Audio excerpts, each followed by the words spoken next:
जी अस्सलाम वालेकुम। सर। वालेकुम सलाम सर। अस्सलाम वालेकुम। वालेकुम सलाम सर, आपको आवाज नहीं आ रही? अस्सलाम वालेकुम।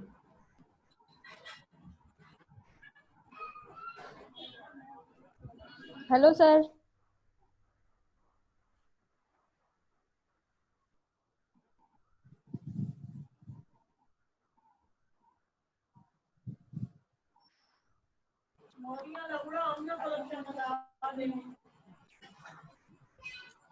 जी अस्सलाम वालेकुम। वालेकुम सलाम सर।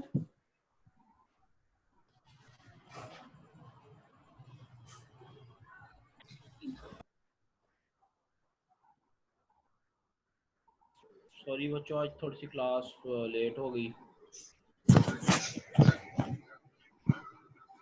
सर कोई बात नहीं।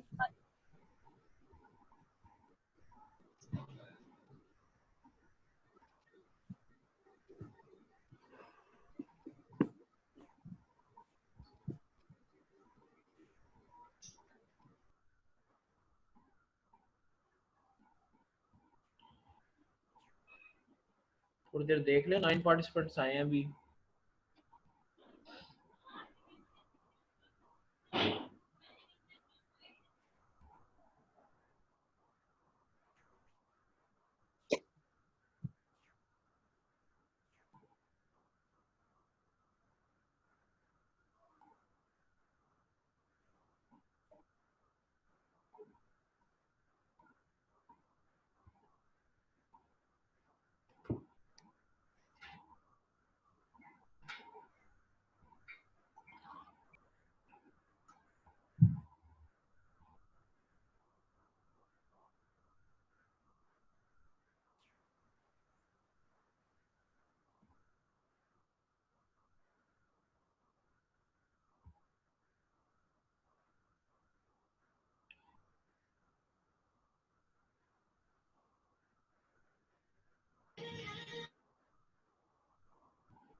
देखिए आवाज आ रही है?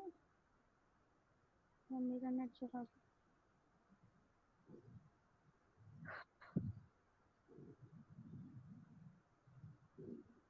सर।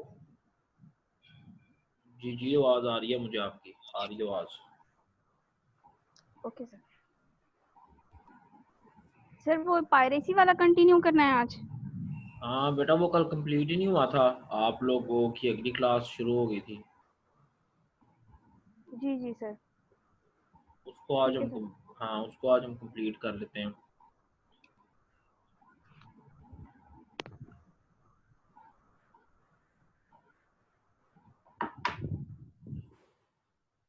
वो फिर किसी बच्चे ने वो देखी थी कैप्टन फिलिप्स? नहीं सर। सर डाउनलोड किया, आज देखिए। सर आपने कौन सी वाली जिनेवा कन्वेंशन का आर्टिकल 15 बताया था, वो मैं ढूंढती रही, मुझे मिला ही नहीं। ओहो, बड़ा 4 जिनेवा कन्वेंशन है सर। ये तो बड़ा सीरियस मसला हो गया। No sir. 1958 है शायद। कौन सा बेटा मैंने आपको कौन सा कन्वेंशन बताया था भला? Geneva convention on high seas था सर। हाँ Geneva convention high on seas high वाला। Seas 1958 article 15। हाँ जी, डन आर्टिकल करो इफ्रा। जी आर्टिकल 15 मैंने आपको बताया था, आपको क्यों नहीं मिला? चलो मैं, आपने मुझे कल कहा था, मेरे ज़हन से निकल गया, मैं आपको बुक बुक के जो है ना, बुक की पिक्चर्स भेज देता हूँ। यस सर, ठीक है, सर अभी भेज दे हमारे क्लास के ग्रुप के अंदर, हम अभी ऑन निकाल लेते हैं साथ ही। सर ये अग्रवाल वाले में? अग्रवाल वाली में भी होगा, और वो जो दूसरी मैंने आपको मिनी हैंडबुक लगाई हुई है उसमें भी होगा। ठीक है सर, मैं निकालता हूँ। सर दोनों। आपके पास जो भी बुक है आप हमें उसके पेजेस अभी सेंड कर देते हैं, आपके लेक्चर के दौरान हम खोल के साथ साथ रीड करते रहेंगे। ओके। अच्छा बच्चों, आप में से किस किस के पास अग्रवाल वाली है और किसके पास दूसरी है? सर मेरे पास दोनों है। दोनों है? देखो अग्रवाल में जी भी सर। होगी, अभी अग्रवाल जो है वो मेरे पास अभी मौजूद नहीं है, मैंने दूसरी हैंडबुक पकड़ी हुई है। जी तो सर, आप एक अग्रवाल वाली में से पिक्चर्स दे दो। मेरा ना बैटरी लो है। चलो।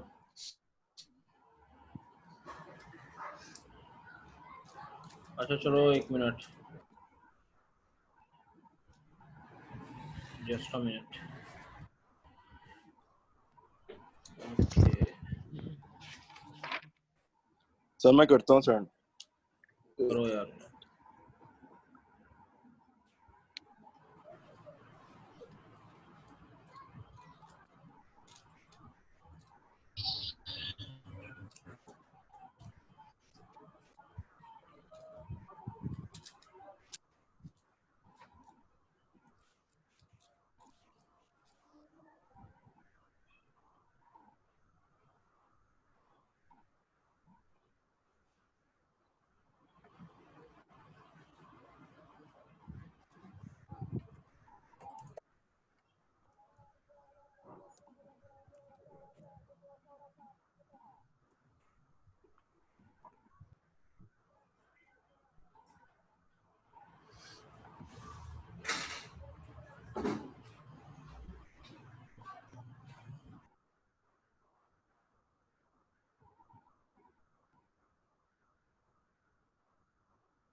अच्छा जी चलें, मेरे ख्याल में इतने ही बच्चे आने थे, ज़्यादा बच्चे।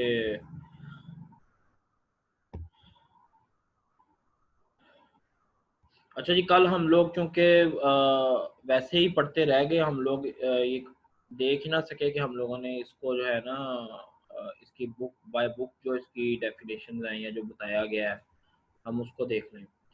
तो आर्टिकल 15 ऑफ जिनेवा कन्वेंशन जो है, आर्टिकल 15 सेज के any illegal acts of violence और डिटेंशन और any act of deprivation committed for private ends by the crew of passengers of a private ship or a private aircraft and directed. ठीक है जी।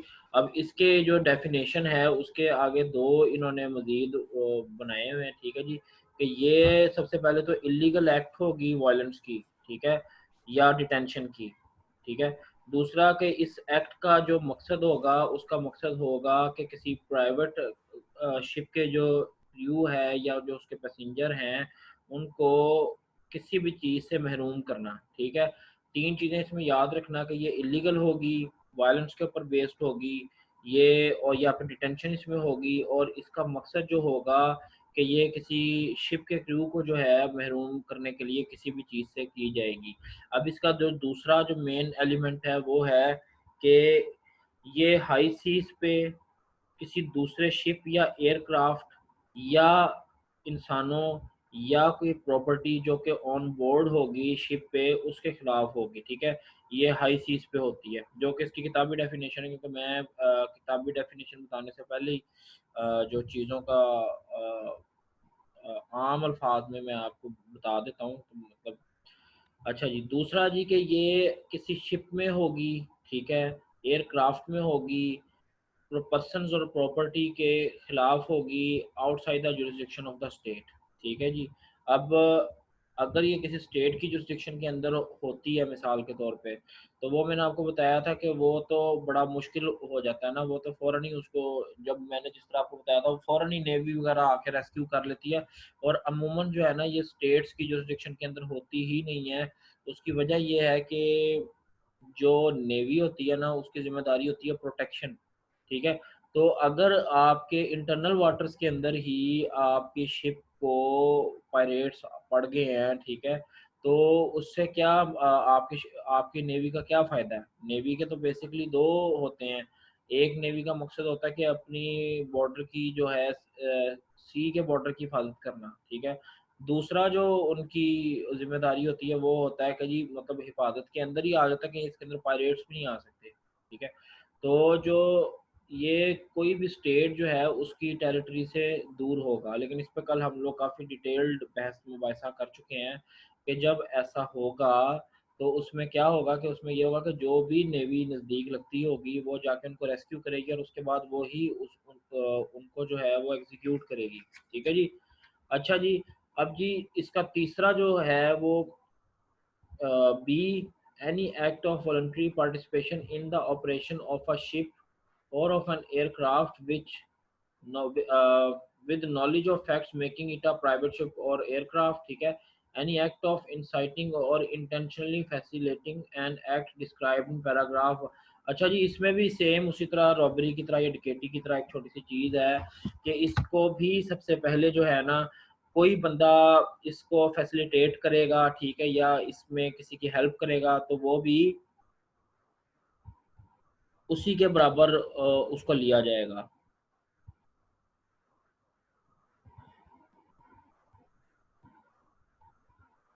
इस CR को क्या send करनी, CR तो आज है ही नहीं बच्चों, वो अपना मुझे बता रहा था उसकी कोई गांव वगैरह में कोई इशू है लाइट वगैरह का। अच्छा चलें जी, उसके बाद जी मैंने आपको सर बताया कि फिर आपको सेंड कर दूं? हाँ मुझे सेंड कर दो या इसको रिदा को सेंड कर दो। सर वो कांटेक्ट नहीं है मेरे। अच्छा तुम फिर मुझे सेंड कर दो। जी सर मैं कर दूं। इसमें आर्टिकल 15 ही निकला है अग्रवाल में।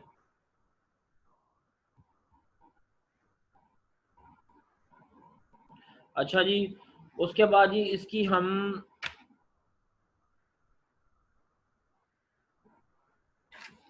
केस लॉ डेफिनेशन भी इसकी इसकी देख है लेते सर हैं। आर्टिकल फंड ओके ओके है अंदर। Okay okay. अच्छा जी, इसमें बच्चों एक और आपने याद रखना है ये कि एक तो अनसक्सेसफुल जो अटेम्प्ट होगी वो भी पायरेसी के टैटामाउंट होगी। मतलब इससे पहले आप लोगों ने और भी काफ़ी जगहों पे पढ़ा होगा कि मतलब जो फ्रस्ट्रेटेड अटेम्प्ट जो होती है कि एक बंदा किसी जगह रॉबरी करने गया या डकैती करने गया तो वो कर नहीं पाया तो वो भी उसकी भी ग्रेविटी उतनी ही होगी।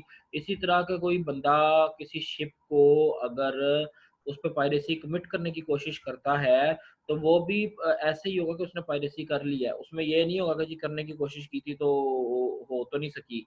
तो इसमें ये है कि कोई बंदा शिप पे जाते हैं बाज़ाब्ता तौर पे वहाँ के क्रू को किसी चीज़ से डिप्राइव करने की कोशिश करते हैं या शिप को हाईजैक करके कहीं लेके जाने की कोशिश करते हैं। अमूमन मैंने आपको कल बताया था, सारा शिप्स के बारे में बताया था कि ये पैसेंजर शिप भी होते हैं और ये अल्लाह आपका भला करे जो बड़े कंटेनर्स वगैरह जिसमें जा रहे होते हैं वो शिप भी होते हैं। क्योंकि इनमें अमूमन ऐसा होता है कि ज़्यादातर अब मुसाफिर शिप्स के साथ ये वाला जो केसेस है वो नहीं होते क्योंकि एक पता लग जाता है कि जी किन रास्तों पे, जिस तरह अभी भी हम अगर जा रहे हों, बहुत लोग आप में से आउट ऑफ सिटी ट्रैवल करते होंगे तो अक्सर लोगों को पता होता है कि जी ये रास्ता है, यहाँ पे यहाँ से दिन इस टाइम नहीं गुजरना, रात के इस टाइम नहीं गुजरना। बड़े रास्ते हैं मतलब आप पूरे पाकिस्तान में जहाँ पे मना किया जाता है कि जी आपने यहाँ पे रात को नहीं जाना, यहाँ पे टिकट वगैरह खड़े होते हैं। तो अब भी इतना ज़्यादा तरक्की हो गई है, हर चीज़ हो गई है, तो जिस रूट पे उनको पता होना कि यहाँ पे पायरेट्स होते हैं या बहरी कज़ाक बड़ा इजीली आके दे कैन कमिट लूट एंड प्लंडर, वो कहते हैं कि जी इस वो रास्ता पैसेंजर्स के लिए वो यूज़ नहीं करते, ठीक है। कुछ रह जाते हैं जिसमें मजबूरी होती है। अब लाइक अगर अगर आप इसकी छोटी सी मिसाल देखें कि आपको पता है कि पाकिस्तान के साथ कार्स लगती हैं, ठीक है। कार्स मैंने आपको पहले भी बताया था, सेंट्रल एशियन रिपब्लिक्स हैं, Kazakhstan, Uzbekistan, Yes, Tajikistan. sir, landlocked countries जो हैं जी इसमें। एग्जैक्टली एग्जैक्टली, ठीक है। इसमें वैसे एक आपको फन फैक्ट भी मैं आपको बता दूं। फन फैक्ट इसमें ये है कि दुनिया में स्विट्जरलैंड जो है ये एक लैंडलॉक्ड कंट्री है, ठीक है, लेकिन आपको जान के हैरत होगी कि still they have an navy. ठीक है, ये अगर आप लोग सर्च करेंगे तो आपको मिल जाएगा। स्विट्जरलैंड का मुझे याद है कि इनके पास बेशक अपना सी नहीं है, ये लैंडलॉक्ड है, लेकिन इनके पास फिर भी, और इसी तरह ही दो कंट्रीज और हैं, मतलब वो दो कंट्रीज का मेरे जहन में नाम नहीं आ रहा, कि इंटरेस्टिंग चीजें इस तरह आ जाती हैं। मतलब तीन ऐसी कंट्रीज हैं कि जो कि लैंडलॉक्ड हैं, ठीक है, और उसके बाद वो नेवी उनके पास है, वो नेवी जो है वो रखते हैं अपने पास, ठीक है। इसके इसका रीजन आपने खुद देखना है, अगर आप में से कोई बच्चा सर्च करेगा कि जी स्विट्जरलैंड के पास सी तो है नहीं, या एक दो कंट्रीज और हैं, लेकिन उसके बावजूद वो नेवीज रखती हैं अपने पास, तो उसकी क्या रीजन है, ठीक है जी। यस सर, फाइंड करेंगे हम इंशाल्लाह। हाँ, अच्छा जी सर, जब एक्चुअल कमीशन ही नहीं हुई तो क्राइम कैसे इस्टेब्लिश होगा? ग्रेविटी ऑफ ऑफेंस में डिफरेंस होता है यूजुअली, जैसे मर्डर और अटेम्प्ट टू मर्डर को डिफरेंटली डील किया जाता है। यार अगर इसमें मर्डर और अटेम्प्ट टू मर्डर की आप बात कर रहे हो ना, देखो अटेम्प्ट टू मर्डर जो है, और वो ये मर्डर के जुमरे में नहीं आता, ये आता है, अगर इसको आपने पीपीसी की तहत देखना है तो डकैती या रॉबरी जो है ना, उसमें किसी एक में है कि आप करते नहीं हो लेकिन एक फ्रस्ट्रेटेड अटेम्प्ट कमिट करते हो, ठीक है। Okay okay okay Fatima, okay. अच्छा, उसमें यह है कि आप रॉबरी कमिट भी करने की कोशिश करते हो ना, या जैसे कि आप लोगों ने उसका पढ़ा होगा, अल्लाह आपका आप सबको खुश रखे, अनलॉफुल असेंबली में, ठीक है। अनलॉफुल असेंबली में क्या होता है कि जितने भी लोग वहां पर होते हैं ना, वो सारे के सारे ही वो एक्ट उनके साथ सर सिर्फ कंटिन्यू। गैदर अप होना ही क्राइम हो जाता है। एग्जैक्टली मतलब किसी ने बेशक दो जिन्होंने किया है या तीन जिन्होंने किया है, ठीक है, मगर जब अनलॉफुल असेंबली का उनके ऊपर लगा दिया जाता है ना, तो फिर उसमें मैटर नहीं करता, उसमें फिर सारे के सारे लोग उसमें ही आ जाते हैं। लेकिन इसका लेना देना कोई नहीं है अनलॉफुल असेंबली के साथ या उसके साथ। इस ये आप इसको क्लोजली लिंक कर सकते हो रॉबरी या डकैती के साथ, के मतलब कि आप गए हो करने और उसके आपसे नहीं हो सकी, तो उसको भी फ्रस्ट्रेटेड अटेम्प्ट भी कमिट की जाएगी कि ये इस बंदे को अगर रोका ना जाता तो ये कर जाता, तो उस पर उसके चार्जेस लगाए जा सकते हैं, ठीक है। तो आपको मैं बताता कार्स वगैरह के साथ ये है कि अब इन कंट्रीज के पास जो है वो अपना सी तो है नहीं, तो इनको ज़ाहिर बात है इनके साथ अगर आपने करनी है किसी भी किस्म की इंपोर्ट एक्सपोर्ट करनी है, अब पाकिस्तान से जो है बड़े ज़रिए जो है ना वो जाने के हैं वहाँ पर, कि आप विदाउट सी अगर आप यानी कि पाकिस्तान से वहाँ पर आप भिजवाना चाहें, पाकिस्तान तक तो आ जाएगा वाया सी, लेकिन पाकिस्तान से बाय लैंड आगे जाना है अफगानिस्तान, काजिकिस्तान, ये ताजिकिस्तान, तो वो हम लोगों का बड़ा अच्छा ट्रेड रूट सेट हो सकता है, लेकिन वो सिर्फ इसी वजह से सेट नहीं हो सकता। मिसाल के तौर पर अगर कोई चीज़ यहाँ से उज़्बेकिस्तान हम भेजना चाहते हैं, ठीक है, उज़्बेकिस्तान में बड़ी ठंड पड़ती है, और पाकिस्तान ऑब्वियसली आपको पता बड़ा खुद कफील है इन मामलों में, अच्छे अच्छे कपड़े बना के और गर्म कपड़े। तो सपोज अगर हम यहाँ से उसको बाय लैंड भेजते हैं तो वो नहीं पहुँच सकेगा, क्योंकि अफगानिस्तान में बीच में कुछ ऐसे हैं, कुछ ऐसी जगह हैं जहाँ पर उनको फ़ौरन ही लूट लिया जाएगा। मतलब बड़ा सस्ता पड़ेगा, बड़ा रिजनेबल पड़ेगा, बड़े थोड़े टाइम में पड़ेगा, अगर आप बाय एयर नहीं भेजना चाह रहे, ठीक है, आप कहते हैं कि जी मैंने बाय रोड भेजने हैं, लेकिन बाय रोड ये है कि वो पाकिस्तान में भी सेफली निकल जाएगा, पाकिस्तान से आगे उज़्बेकिस्तान में और आगे भी पहुंच जाएगा, लेकिन ये है कि अफगानिस्तान में कहते हैं कि कहीं ना उसके साथ उसको रोक लिया जाएगा। तो ये इसलिए ये करते ही नहीं है, ये वाली बाय रोड जो है ना ये करते नहीं है, इनको पता है कि जी वहाँ पे कहीं ना कहीं हमारे साथ गड़बड़ हो जानी है। तो इसी तरह अब ये मोस्टली मैंने देखा शिप्स में भी ये हो गया है कि वो नहीं कर शिप्स जो है वो ऐसी जगहों पे चलाते नहीं है, उनको पता होता है कि जी यहाँ पे हमें जो है ना पायरेट्स आ सकते हैं।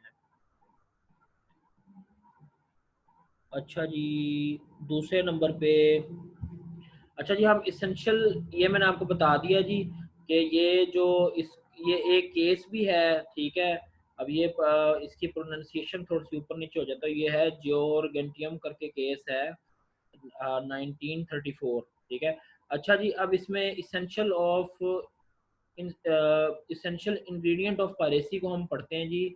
देखें जी, it is done by person sailing in the high sea, ठीक है, ऑब्वियसली ज़ाहिर बात है समंदर में जो लोग होंगे वही पायरेसी कमिट करेंगे। अच्छा जी, without authorisation of the government, ठीक है जी। अगर गवर्नमेंट की तरफ से ऑथराइज्ड हो जाएगी तो फिर आपको पता है कि ये गवर्नमेंट की तरफ से जो चीज़ ऑथराइज्ड होती है वो फिर स्टेट फंडेड टेररिज्म होता है या फिर फुल स्केल वॉर होती है। दूसरी चीज, a frustrated attempt to commit robbery is piracy, ठीक है जी।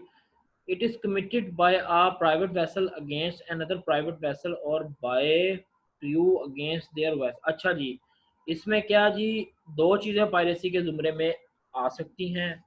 एक तो जी, एक तो हमेशा ये प्राइवेट वेसल के ज़रिए इनिशिएट होगी, ठीक है।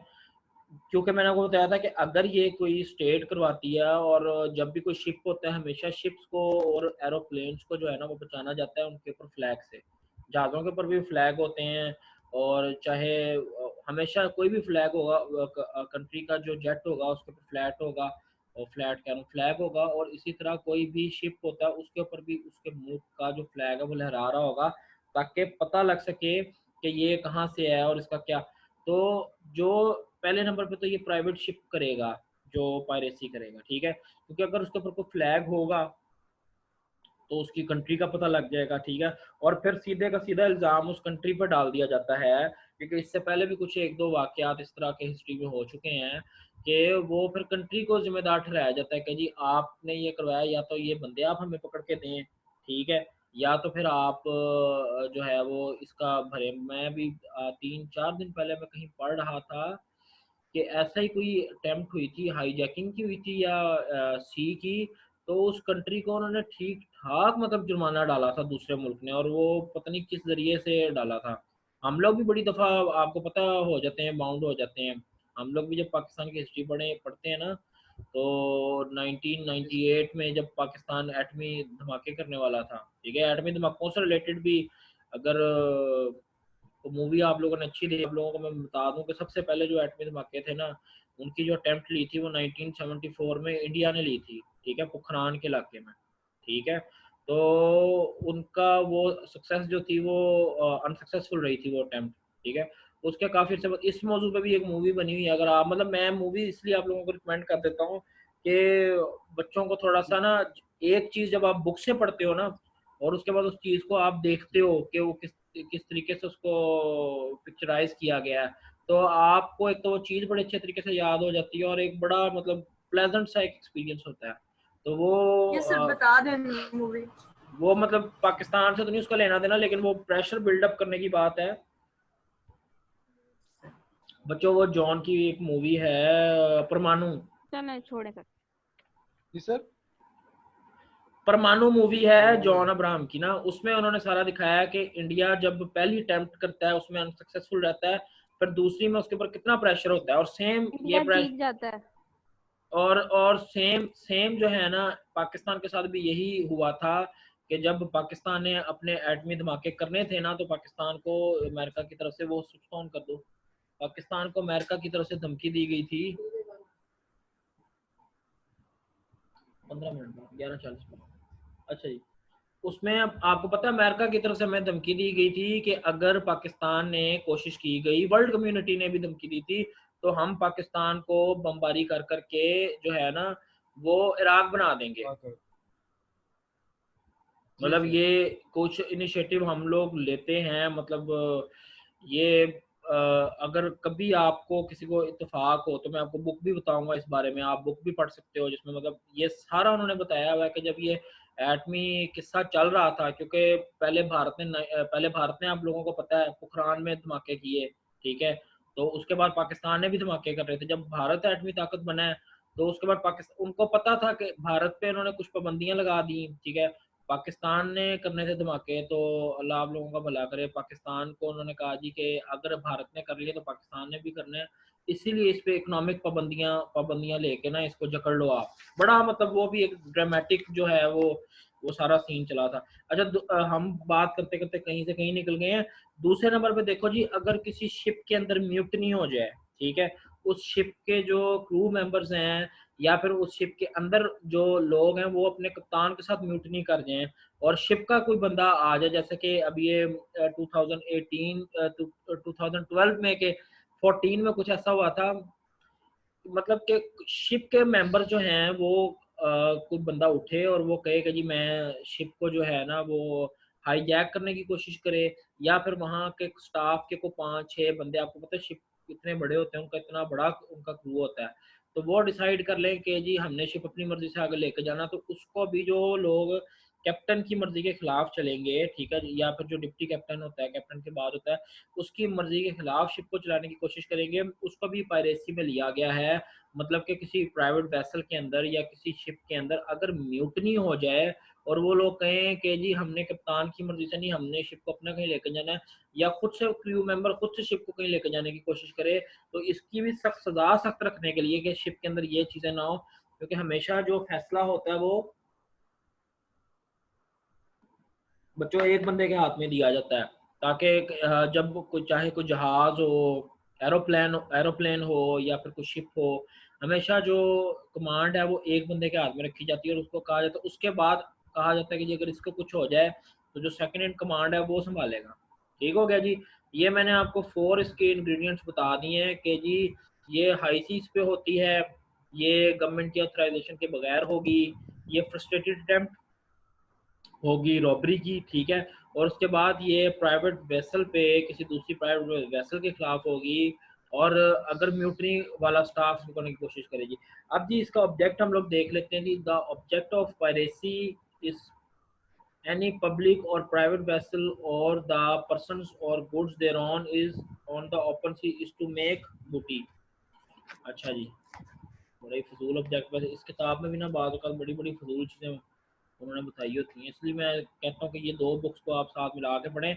ये पता है कि यार अगर आपने ये बुक मैंने आपको इसलिए लगवाई है कि अगर आप अग्रवाल पढ़ोगे ना, तो अग्रवाल में चीज़ें केस लॉस के साथ डिटेल में उन्होंने दी हुई हैं, और यहाँ पर क्या होता है कि यहाँ पर उन चीज़ों को बड़ा, अगर ये अब्दुल्ला खान के पास दोनों बुक्स हैं ना, तो ये देखिएगा कि वहाँ पर जो चीज़ें इन डिटेल बताई गई हैं ना, ये उसको थोड़ा सा उन्होंने थोड़ा सा कम करके उन्होंने बताया हुआ है, लेकिन ये कि चीज़ें अल्टीमेटली वही आ जाती हैं कहीं ना कहीं ना।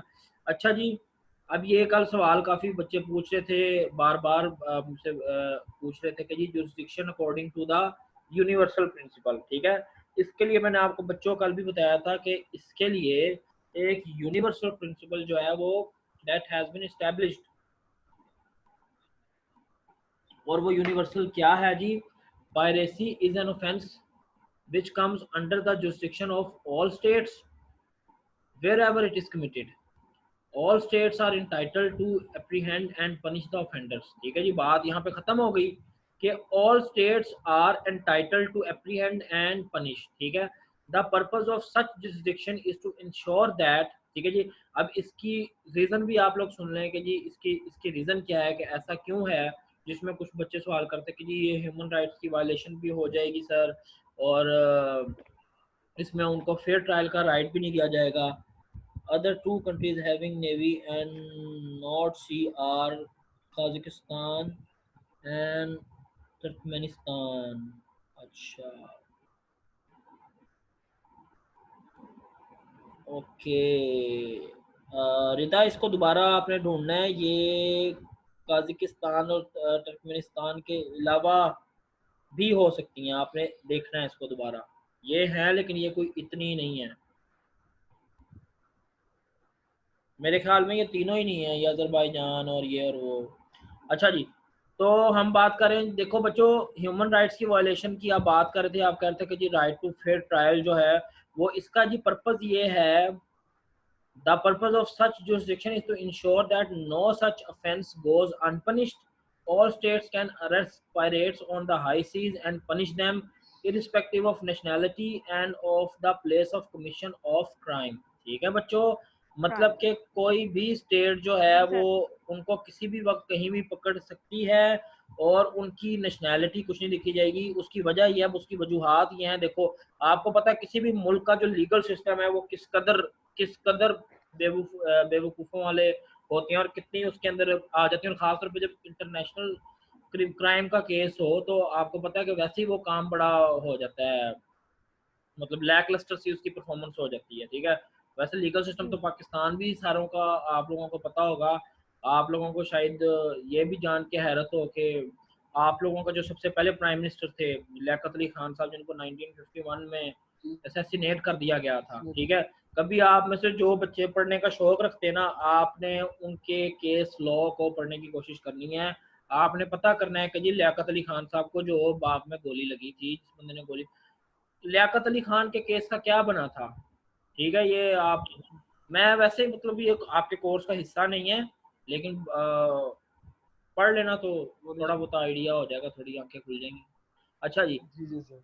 इसमें ये है जी, अब बच्चों एक तो इसमें ये है कि वो कहते हैं कि जी जब अगर हम इन चक्रों में पढ़ेंगे ना कि जी किस मुल्क की जुरिस्डिक्शन है और किस मुल्क की जुरिस्डिक्शन नहीं है, ठीक है, अगर यार ये वीडियो कट जाए ना तो आप लोग यहीं से वापस आ जाइएगा, हम नई वाला टॉपिक खत्म करना है। अच्छा ठीक है।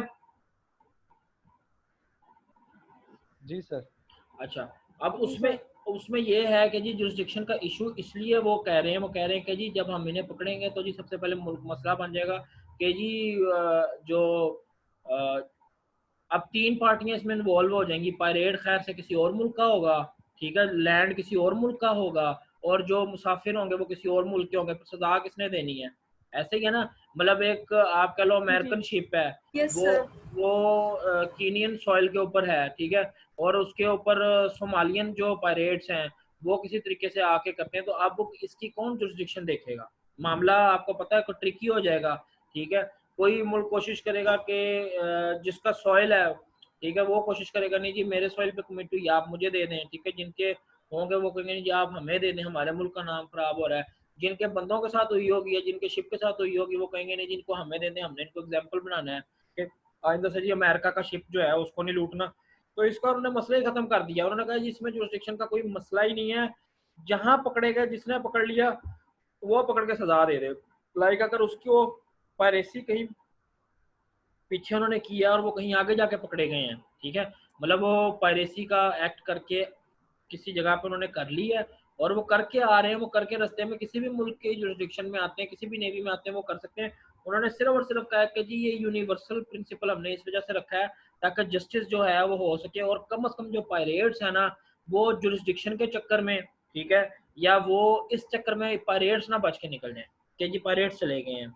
ठीक है जी, अब नेचर ऑफ द ऑफेंस है, piracy is an offence against the entire world और ह्यूमैनिटी, ठीक है, and all states have jurisdiction to try and to punish piracy according to their municipal laws। ठीक है जी, हर मुल्क के अपने लॉज होंगे, उसके मुताबिक आप पायरेसी की सजा दे सकते हैं। मेरे ख्याल में पायरेट्स की जो वैसे सजा होती है वो पायरेसी की सजा तो सजाए मौत ही होती है, क्योंकि हाईजैकिंग की सजा भी सजाए मौत ही है। ठीक है जी, और द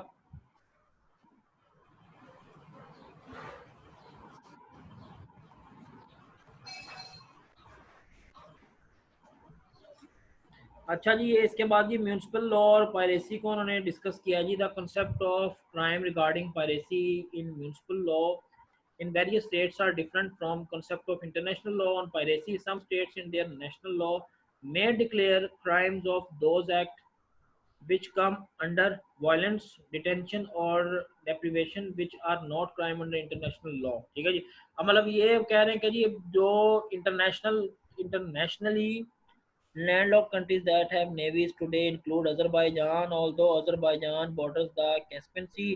अच्छा बच्चों, आपको पता है जो कैस्पियन सी जो है ये जो कार्स के अंदर एक इसको कहा जाता है सॉल्टिश होता है, ये सी नहीं है, बेसिकली ये एक लेक है, इसको भी रिसर्च कर लेना।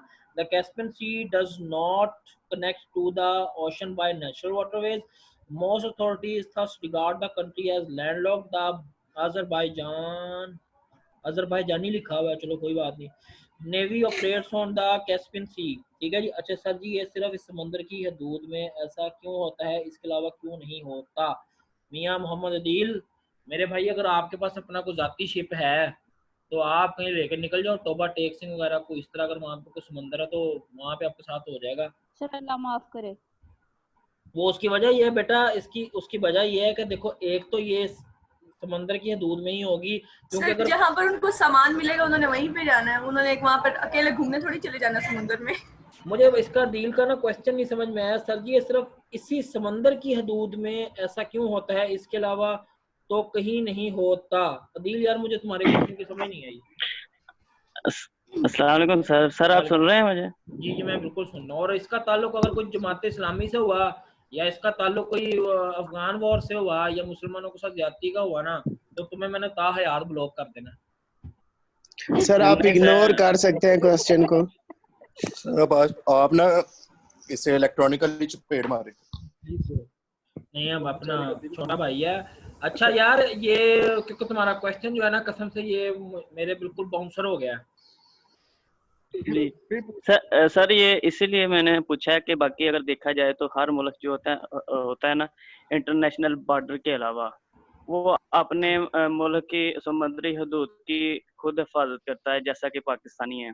जी जी। अगर वो इंडियंस जो हैं वो पाकिस्तान में आते हैं तो पाकिस्तानी नेवी उन्हें अरेस्ट कर लेती है जी।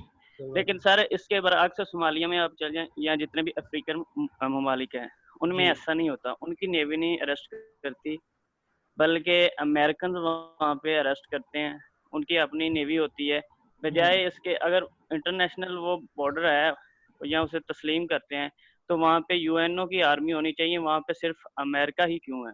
इसलिए क्योंकि बाकी समंदर भी तो है ना, बाकियों में ऐसा तो नहीं होता, सिर्फ उसी में ही इनकी क्यों इस तरह ये मुदाखलत करते हैं, वहाँ पे लोगों को पकड़ते हैं, पकड़ने के बाद फिर वो अपनी जेलों में ले जाते हैं। यार उसकी वजह तो ये होती है, सुनो देखो, ऐसा तो अफगानिस्तान में भी होता है, ठीक है। वहाँ पे जो अमेरिकन हैं वो जिनको पकड़ते हैं वो सीधा गुआंतानामो में नहीं ले जाते, वो जो जेल है, ठीक है।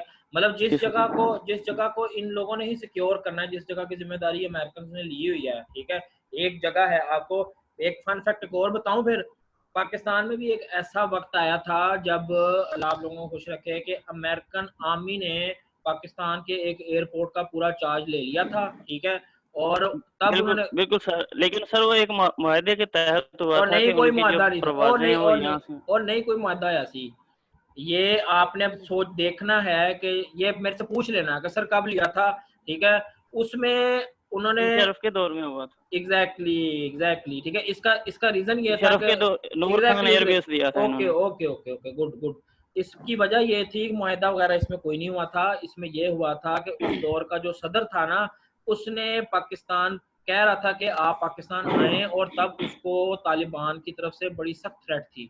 तो उस दौर में जो है ना, उन्होंने कहा था कि ठीक है जी हम पाकिस्तान आएंगे, और वो आए भी थे, 5 घंटे के लिए आए थे, ठीक है। तो वो क्लिंटन था जो जब आया था, तो उसके कहते हैं कि 5 त्यारे उतरे थे, ठीक है। ये कल इंशाल्लाह जब हम हाईजैकिंग को लेंगे ना, तो इसको हम तब उसको डिस्कस करेंगे। लेकिन अब आपका जो है ये पायरेसी कंप्लीट हो चुका है, ठीक है। और ठीक है, तो इंशाल्लाह सर लास्ट मेरी एक रिक्वेस्ट है कि सर मेरा क्वेश्चन आपसे था, तो बाकी मेरे दोस्तों को इस तरह के कमेंट्स नहीं करने चाहिए।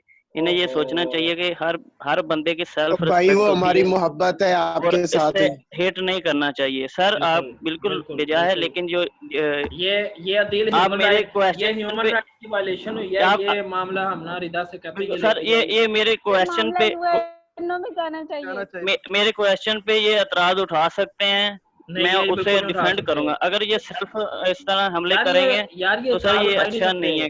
अदील ये एतराज उठा ही नहीं सकते, ये सिर्फ मेरी अथॉरिटी है।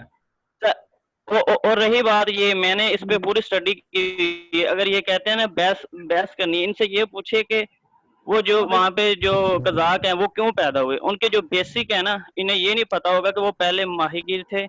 माहीगीरी की वजह से जब इंटरनेशनल मुआहदे हुए हैं तो उनका जो रोजगार है वो उनसे छीन गया, जिसकी वजह से वो एक गलत रास्ते पे चले गए। जो बेसिक अच्छा बेसिक है ये। अदील ओके, ठीक है बच्चों, आप जी ठीक है थैंक यू सर, आपका पॉइंट क्लियर हो गया, ठीक है अदील। अच्छा जी रिफ्ता, क्या पूछना आपने, जल्दी से पूछ लें।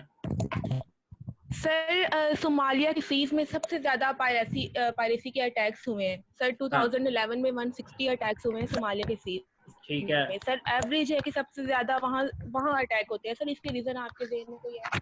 यार बच्चों, वैसे इसकी रीजन जो है वो तो उन सोमालिया उनको ही पता होगी, क्योंकि मैंने तो आपको पायरेसी पढ़ाया, लेकिन मुझे ये नहीं इसकी लेकिन ये है कि आप लोग भी सर्च कीजिएगा। ये इसकी वजह ये जो अदील साहब बता रहे हैं कि ये भी हो सकती है, लेकिन अमूमन यही है कि आप देखो, जिन मुल्कों के अंदर बहुत ज्यादा गुर्बत होती है, या जिन मुल्कों को जो वार सेकन होते हैं, या जिनके अंदर कुछ ना कुछ एट्रोसिटीज कमिट की गई होती हैं, ठीक है, वो फिर किसी ना किसी सूरत में वो सर इसका मतलब ये कि वो डिफेंस नहीं कर पा रहे सर उनकी नेवी जो है वो डिफेंसिव नहीं है। यार देखो सर अगर आप इंटरनेशनल मीडिया उठाएंगे ना तो उसमें भी यही बात कर रहे होंगी क्योंकि वहाँ पे तो जो सोमालिया की अपनी तो हुकूमत नहीं है, वहाँ पे बोको हराम ने एक हिस्से पे कब्जा किया हुआ है, दूसरे हिस्से पे एक ना होने के बराबर गवर्नमेंट है, इसीलिए वो इस तरह की हरकतें कर रहे हैं। हो सकता है, लेकिन अभी हम लोगों ने तो अमूमन इसको ही देखना था, लेकिन ये अब आप लोग फिर देख लीजिएगा, इस पर रिसर्च कर लीजिएगा, मैं भी रिसर्च कर लूंगा कि जी वहाँ पर सोमालिया में ही क्यों इतनी ज़्यादा पायरेसी हो रही है। लेकिन ये तो मैंने आप लोगों को पहले ही बताया था कि सबसे ज़्यादा अगर कहीं पायरेसी करते हैं तो वो सोमालियंस ही हैं, और ये सबसे ज़्यादा सख्तगीर होते हैं। ठीक है, हाँ, अब इसकी हिस्ट्री हमने देखनी है कि इसकी क्यों है, तो वो अगर आप कहते तो उस पर हम एक अलहदा